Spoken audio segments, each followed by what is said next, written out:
आपको कैसा लगेगा अगर कोई आपसे आकर ये कहे कि मैं आपको 5,000 रुपए के नोट 40 रुपए में 1 किलो दे दूंगा, तो आप उसको क्या कहेंगे? लेकिन दोस्तों, क्या आपने कभी सोचा है कि जो गवर्नमेंट है वो जितना चाहे पैसा छाप सकती है, पर फिर भी ये थोड़े से ही पैसे क्यों छापते हैं? क्यों नहीं नोट छाप छाप कर सबको अमीर बना देते? और साथ ही हम ये भी जानेंगे कि पाकिस्तान में इस वक्त ज़ेरे गर्दिश नोटों का मजमूई हुजम कितना है। तो हम बात करते हैं कि लिमिटेड अमाउंट में ही नोट क्यों छापे जाते हैं, लेकिन उससे पहले जान लेते हैं कि करेंसी क्या होती है। तो दोस्तों, पाकिस्तान में जो करेंसी चलती है उसकी अहमियत तभी है जब उसके बदले में कोई आपको कोई चीज या सामान दे दे, और अगर हम उसके बदले कुछ खरीद ही नहीं सकते तो उस करेंसी का क्या फायदा, चाहे वो आपके पास लाखों या करोड़ों में पड़ी हो।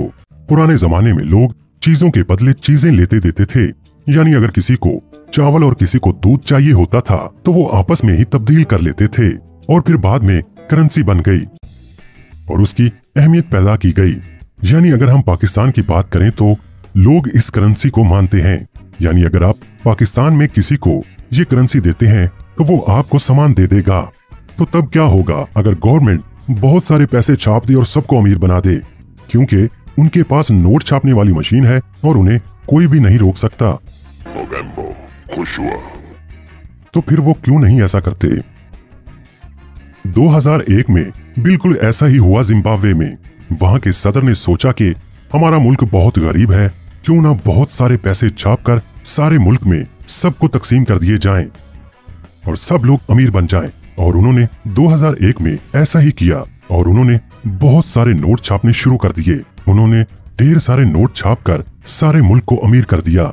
सब अरबपति बन गए थे और फिर यहीं से शुरुआत हुई उनकी बर्बादी की। अगर किसी को सिगरेट का एक पैकेट भी लेना होता था तो उनको ढेर सारे नोटों के बंडल ले जाने पड़ते थे। तो इसकी क्या वजह थी? यानी अगर हम कोई सामान खरीदते हैं और हमारे पास यानी सबके पास बेशुमार पैसे हैं तो उस सामान की जो कीमत है उसकी खरीदारी बढ़ जाएगी और सप्लाई कम हो जाने की वजह से उसकी कीमत ऑटोमेटिक बढ़ जाएगी। ऐसा ही हुआ जिम्बाब्वे में। उन्होंने इतने नोट छाप दिए कि किसी को एक ब्रेड का पैकेट लेना होता था तो उसके लिए उनको नोटों के बहुत से बंडल देने पड़ते थे। हाँ, ये बात तो सच है कि वहाँ पर सभी लोग अरबपति बन चुके थे, लेकिन 10 लाख में आप बस एक ब्रेड ही खरीद सकते थे। ये बात यहीं पर नहीं खत्म हुई। उन्होंने 2002 से लेकर 2008 तक बेशुमार नोट छाप दिए थे। उन्होंने 10 लाख और 10 करोड़ तक का नोट भी छाप दिया था। इवन उन्होंने 100 ट्रिलियन तक के नोट छाप दिए थे। क्योंकि कीमतों में इतना इजाफा हो चुका था, इसलिए उन्होंने बड़ी मालियत के नोट भी छाप दिए। लेकिन बड़े नोटों के छापने के बावजूद कीमतें काबू में नहीं आई। यानी अगर सबके पास पैसे आ जाएंगे तो किसी को क्या जरूरत है कि वो काम करेगा। यानी अगर आपके पास पहले ही से बहुत सारे पैसे हैं तो आप काम क्यों करेंगे? इससे हुआ क्या कि जो डिमांड थी वो बढ़ गई और चीजें बनना कम हो गई। यानी अगर पूरे पाकिस्तान में सिर्फ 2 किलो चावल बच जाते हैं और 1 किलो की कीमत 50 रुपए है और 2 ही लोग हैं पूरे पाकिस्तान में और उन दोनों के पास 25-25 रुपए हैं, तो वो जाकर आधा आधा किलो चावल खरीद लेंगे। लेकिन अगर दोनों के पास ज्यादा पैसे आ जाएं तो राइस की कीमत भी बढ़ जाएगी। वो इसलिए कि राइस 2 किलो मौजूद है और अब दोनों को 1-1 किलो खरीदना है। इससे क्या हुआ कि जो राइस है उनकी डिमांड बढ़ गई और सप्लाई कम हो गई। तो यही हुआ था जिम्बाब्वे में। लोगों के पास ढेर सारे पैसे तो आ गए थे पर अभी कोई काम नहीं कर रहा था, तो चीजों की प्राइस ऑटोमेटिकली बढ़ गई। एक US डॉलर की कीमत जिम्बाब्वे में खरबों से भी आगे पहुंच गई थी। लोग वहां पर भूख से मरने लग गए। कहा जाता है कि उस वक्त जिम्बाब्वे में वर्ल्ड वॉर 2 के बाद वाली सूरत-हाल पैदा हो गई थी। इन सब को देखते हुए गवर्नमेंट ने ये ऐलान कर दिया कि जितने भी पैसे आपके पास हैं उन सबको जला दो, अब उनकी कोई अहमियत नहीं है। लोगों ने फिर इसके बाद दूसरे ममालिक की करेंसी से खरीदो फरोख्त शुरू कर दी।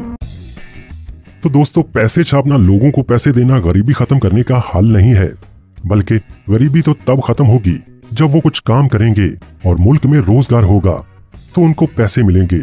सबके पास ही पैसे आ गए तो फिर क्यों कोई काम करेगा, क्यों कोई सामान बेचेगा? जितने भी लोग आज काम कर रहे हैं, लोग सुबह उठते हैं, रात को सोते हैं, सारा दिन वो काम करते हैं। तो वो क्यों काम करते हैं?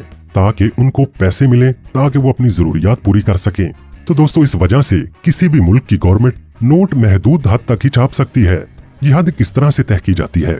ये हद जीडीपी के हिसाब से तय की जाती है, यानी जितने भी कारोबार होते हैं, लोग चीजें बनाते हैं या बेचते हैं, एक साल के अंदर उसकी क्या वैल्यू है।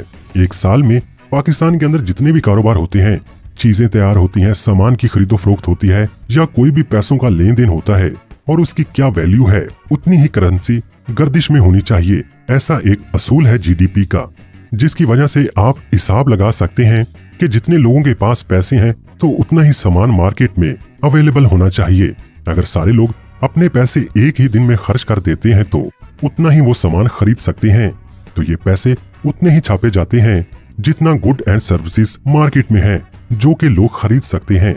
उससे ज्यादा छापेंगे तो ऑटोमेटिकली महंगाई बढ़ जाएगी, क्योंकि सप्लाई कम हो जाएगी और डिमांड बहुत ही ज्यादा हो जाएगी। तो पाकिस्तान में इस वक्त ज़ेरे गर्दिश नोटों की मालियत कितनी है? नून लीग के गुज़श्ता दौरे हुकूमत में 22 खरब 84 अरब और 28 करोड़ रुपए के नए नोट जारी किए गए, जिसके 22 जारी शुदा नोटों की मजमूई मालियत मुल्क की तारीख में पहली बार 43 खरब 37 अरब 13 करोड़ और 40 लाख रुपए की बुलंद तरीन सतह पर पहुंच गई और टोटल ज़ेरे गर्दिश नोटों का मजमूई हुजम 43 खरब 36 अरब 97 करोड़ और 5 लाख की रिकॉर्ड सतह पर पहुंच गया। इमरान खान की हुकूमत आते ही इन्होंने 99 अरब 59 करोड़ और 15 लाख रुपए के नए नोट जारी कर दिए, जिसके बाद मुल्क में ज़ेरे गर्दिश नोटों का हुजम 99 अरब और 65 करोड़ के इजाफे से 50 खरब 10 अरब और 74 करोड़ रुपए की रिकॉर्ड सतह पर पहुंच गया। आमदनी कम और अखराजात ज्यादा होने की वजह से हुकूमत कर्जे लेकर नए नोट छाप कर अखराजात पूरे करती है। इक्तिसादी माहिरीन के मुताबिक हुकूमत आमदनी के मुताबिक खर्च करने की बजाय ज्यादा कर्जे लेना और नए नोट छापना शुरू कर देती है, जिसकी वजह से भी महंगाई में इजाफा होता है। तो दोस्तों, आप क्या कहते हैं इस वीडियो के बारे में? अपना जवाब लाजमी कमेंट बॉक्स में दीजिए।